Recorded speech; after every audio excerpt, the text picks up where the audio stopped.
decided to put the past behind me instead of becoming obsessed. Welcome to my dojo. This is Kung Fu Pizza Party, and I'm your host, Brandon Knight. And today, to cap off Chuck Norris week, a week of celebrating the ultimate apex predator, I am here today to review the movie that solidified him as the next big martial arts star, really the first fully homegrown martial art action star. Good Guys Wear Black. Now, for those of you tuning in for the very first time, here on Kung Fu Pizza Party, I seek to deliver high-flying action in 30 minutes or less and serve up some wisdom one slice at a time. And all this week, I have been celebrating Chuck Norris Week. Again, the celebration of the ultimate apex predator, as opposed to a certain other creature that gets a lot of attention during early July. And to cap things off, I sat down to watch what is considered by Chuck Norris himself to be the movie that jump-started his career. At this point, Chuck Norris has done a few films. He has already had his iconic fight against Bruce Lee in Way of the Dragon, and he has had one other lead role. He's been peppered in here and there in like smaller roles, cameo roles, but he had only one other lead role, and that was in the film Breaker Breaker, which if you ever have wondered, hey, what would it be like if Chuck Norris drove a semi-truck? There you go. There's your answer. Breaker Breaker is your answer. And this movie, Good Guys Wear Black, does have a little bit of a follow-through on that, because here in Good Guys Wear Black, Chuck Norris's character, John T. Booker, is a big race car driver. It's a side hobby for his character, so there are many scenes in this movie where Chuck Norris is driving around in race cars and sports cars. He's got these nice black leather driving gloves on. It's very reminiscent of Ted Mosby in How I Met Your Mother, but more so, it is very reminiscent of Steve McQueen, particularly of his movie Bullitt. Good Guys Wear Black also established a reoccurring character and backdrop for many of Chuck Norris's films, and it's actually something that I talked about with Brian last week on the show with Phantom Raiders, the Vietnam War. Oftentimes, Chuck Norris would go on to play Vietnam vets or making films like Missing in Action that is set during or right around the Vietnam War. And concerning Missing in Action, it is worth pointing out here that whether or not Good Guys Wear Black is Chuck Norris's best movie or just the one that propelled him into stardom is up to the comments to decide. You all can decide what is Chuck Norris's actual best movie. Missing in Action is one of the other common ones, along with Delta Force. Personally, I and many others would put forward Lone Wolf McQuade as his actual best movie. But this is the one that put Chuck Norris on the map. And it's interesting to note from a martial art movie history standpoint where this movie falls in the timeline of great iconic martial art films. This is one of the reasons, I'm going to go ahead and get one of the plugs done right now. This is one of the reasons why if you are on Letterboxd or you've been kicking around the idea of joining Letterboxd, you should follow Kung Fu Pizza Party on there. KungFuPizzaPrty, because one of my favorite parts of Letterboxd is that you can go on your profile, go to movies, and it will show in chronological release order all the movies you have reviewed so far. And I love it because I'm type A, but also because I've always wanted to collect movie posters, and I just have never gotten around to like making space for that. Oh, what was that? What's my favorite movie poster of all time? Glad you asked. Might be a surprising one, but it does fit the film category we are talking about here. I really like the original Teenage Mutant Ninja Turtles poster. That one that's like, it's the city of New York and a street and all of their eyes are just kind of popping out under the sewer, like that's like my favorite poster of all time. Might be a bit of surprising, but considering the fact that I'm also a huge Lord of the Rings fan, that poster just really gets me. I can't explain it. Anyway, so when you look at these, it's a range from the most recently released film all the way to the oldest. So for the show, Karate Kid Legends is the first movie on this list of tiny posters. What's interesting is that Good Guys Wear Black comes out in between Drunken Master and Snake in the Eagle's Shadow. So while Jackie Chan is internationally establishing himself as the next king of Kung Fu through these comedy films that he's doing, here in the United States, Chuck Norris is establishing himself as the first truly mainstream American martial artist. Yes, you can make an argument for Bruce Lee, and yes, you can make an argument for Jim Kelly, but by way of like fully homegrown American talent who crosses into the mainstream so much more than Jim Kelly was able to, Chuck Norris is really America's first contender in the martial art movie genre. And it's all because of really one particular scene here in Good Guys Wear Black. You don't really even have to listen to the rest of the review if you don't want to, because it really just comes down to one scene. The scene where Chuck Norris kicks a guy through a windshield. Now, I know what you're thinking. I'm pretty sure I've seen people go through windshields before in movies. Not like that. Not that he's kicking the guy and the guy lands through a windshield. Oh, no. This is where the legend of Chuck Norris begins, that Chuck Norris is this demigod who has graced us for all these years. No, in this scene, Chuck Norris's character, John T. Booker, is at an airport. And for those of us who really only know airports post 9/11, anytime you see a pre 9/11 airport, it is just such a jarring experience. Already at this airport, a guy has quite easily snuck a bomb onto a plane and blown it up, and the same guy is so close to the airport and just shooting in any direction possible. The villain then gets in a car and tries to run over Chuck Norris. Chuck jumps out of the way once, but on the second time, the car is driving full speed at Chuck Norris. Chuck Norris runs towards the car, jumps, does a sidekick through the windshield, and kicks the driver on the other side, killing him. Thus began the legend of Chuck Norris. Now, I know I made the joke that now you can officially stop listening to the episode. And honestly, you could probably go on YouTube and find the clip for itself. I don't know where you can watch this one because I actually own it on DVD, and that's how I watched it. I'm sure, though, it's got to be on like Tubi, Roku, Freevee, all of those like quick streaming, fast channels, or whatever they're called. But hang in there. I want you to stick with me a little bit, because I want to make an argument for Good Guys Wear Black. Not that it's a good movie. It is a good movie.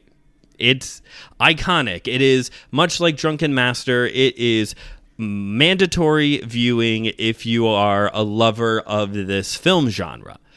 But I want to make a case for this film that of all of the movies, this movie actually has the potential to be remade.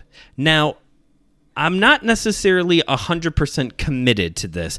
As Mo once famously said in a Three Stooges short, it's my idea, but I don't think much of it. The reason why I think that Good Guys Wear Black has a good potential for being remade is because a lot of the themes and a lot of the plot lining within this story is all things that I think a modern audience would really enjoy. So that's why I'm going to make the case for we could remake Good Guys Wear Black. I'm not saying we have to, okay? I'm saying we could, because it does contain a lot of the things that viewers nowadays want in films.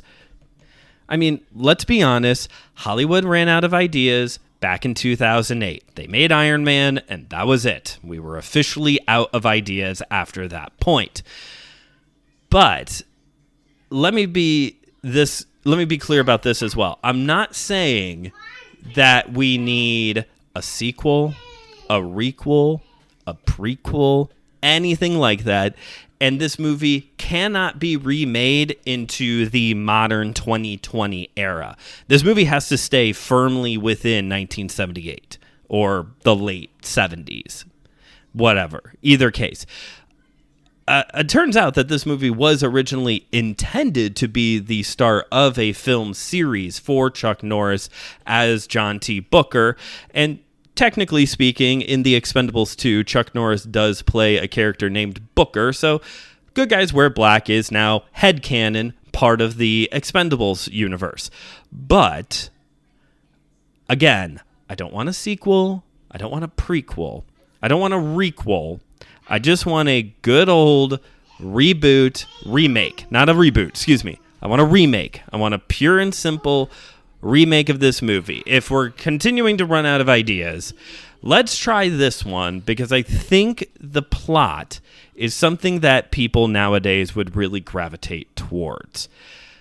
Again, this film is set around the Vietnam War, and a diplomat in the United States meets with one of the leaders a diplomat from Vietnam to negotiate the end of the war. And in part of the negotiations, it is agreed upon that Vietnam would release a select group of MIA, missing in action soldiers, if this American diplomat agreed to have an elite group of assassins known as the Black Tigers murdered. As long as they could make this arrangement happen, Vietnam will release the MIA's prisoners of war and will bring an end to the war. And so this diplomat, he goes all biblical on this group. Yes, I'm referring to David and Uriah the Hittite here. Basically, he sends them into what they believe is going to be a rescue mission, only to discover that they are actually going to be ambushed and wiped out by Viet Cong. And it almost works, except for a handful of people who are led by the Black Tigers' fearless leader, Chuck Norris. Fast forward to 1978. It's 5 years after the war. Chuck Norris, along with being a amateur race car driver with a need for speed, he's also now a professor of political science at UCLA. I think it's UCLA. And lecturing on the Vietnam War and how the United States should have never had entered the war in the first place.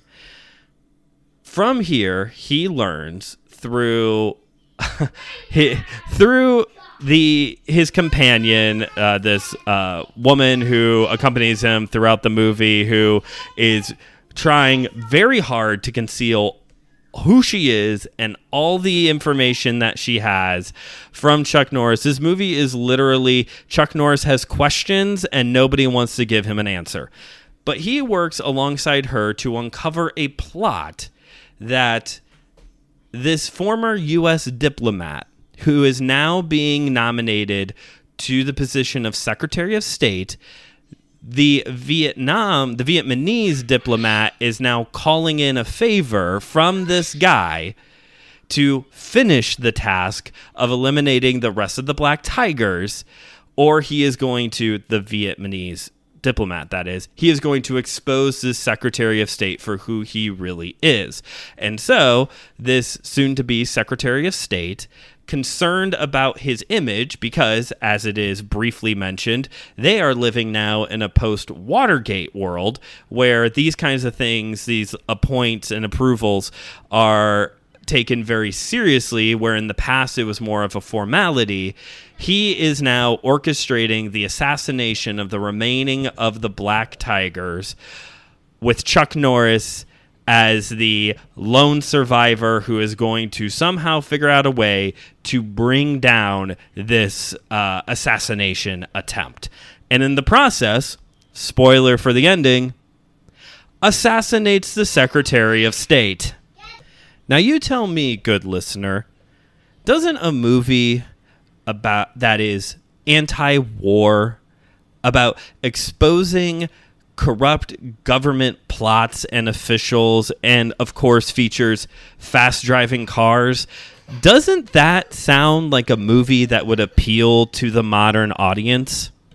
Not only does this movie present a large ethical question of, is it worth killing off a handful of people if it means bringing the end of a war? This is, of course, part of the plot line to the movie and comic book series Watchmen.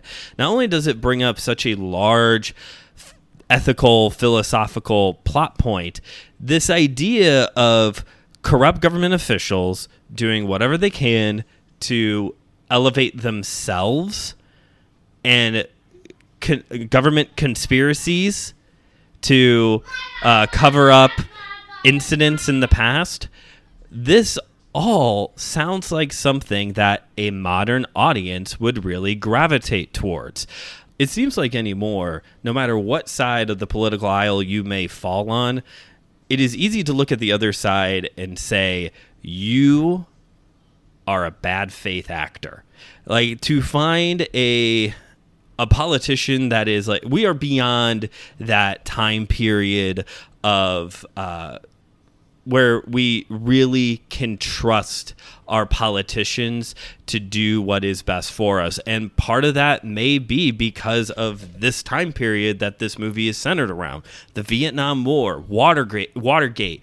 It's kind of this like growing pains moment for the United States where we started to see through the cracks of the facade that these politicians aren't necessarily always out for our best interests. These elected officials that we choose to represent us aren't necessarily always acting in our best interests, but are self-serving at times or all the time. So yeah, I think if we are going to continue to remake movies because we ran out of ideas back in 2008, then maybe we should consider remaking Good Guys Wear Black. Who steps into the shoes of Chuck Norris? I have no freaking idea, especially if you take into consideration, I'm sorry for the amount of times I've said that phrase in this episode. It just kind of dawned on me as I was saying it right then. Especially if you think about Chuck Norris's fighting style. Every martial artist actor who goes big, actor and actress who goes big, usually develops some kind of thing that they are known for. And sometimes it is like a character. I think that is especially true of Chuck Norris and of Jason Statham as well, because obviously if Jason Statham's in a movie, he has a job. That's his character. He has a job. But usually there's some type of fighting element that is really that the martial artist develops. And when it comes to Good Guys Wear Black, outside of the iconic windshield scene and the equally just as cool moment when Chuck Norris kicks a guy off of a motorcycle who is driving at him, the thing that Chuck Norris really embodies here and in a lot of his movies to come is his kicking ability. His ability to the sheer amount of jump spinning kicks in one scene was laughable. And I know that is like a cardinal sin to say when you're talking about Chuck Norris's fighting ability, but just the amount of times Chuck Norris jump and span around in a circle to kick somebody, even I was like, okay, nobody has tried to just sweep his legs out from underneath him yet. Like, in case you haven't seen the reels or you're not familiar with Chuck Norris's background in the karate tournament scene, the guy had some of the strongest kicks in the game. There's a popular reel that goes around of him just like demonstrating a round kick, and it seriously sounds like gunfire. I think there's even one clip that goes around sometimes back in the day when Chuck Norris and Jean-Claude Van Damme were training together for some reason. I don't think they ever made a movie together in their prime. They are both technically in The Expendables 2, but they never actually like fought against each other in a movie. And even Jean-Claude Van Damme is like, wow, these kicks are strong. And that's coming from the muscles from Brussels. Speaking of fighting combinations that we never got together, there's actually several for Chuck Norris. Although he did have the big showdown between him and Bruce Lee again in Way of the Dragon.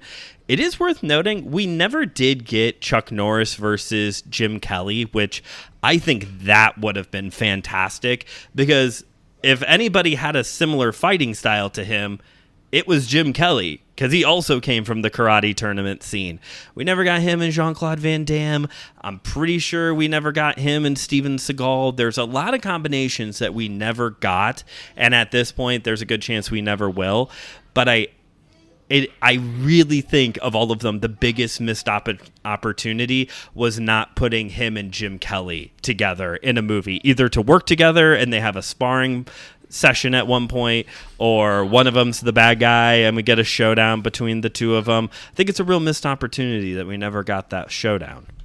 Now our time is starting to come to an end here, so once again, happy Chuck Norris week to you all, and thank you, Chuck Norris, for inspiring countless numbers of martial artists thank you for all these years of being on our TV screen, decade after decade, inspiring generations, and will continue to inspire generations to come.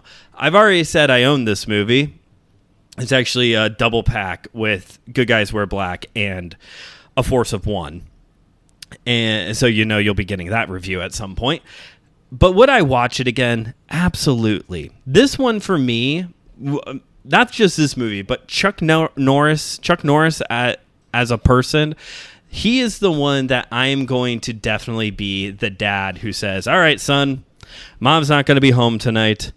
Let's have a couple root beers and enjoy a kick butt movie. And we'll sit back and watch most of a Chuck Norris movie. Usually there's some scene where he gets the third base or home plate with somebody. No nudity, though. You do get a little steamy action in this movie, but no nudity, though. But shocking for the 70s. Well documented how much the 70s loves nudity.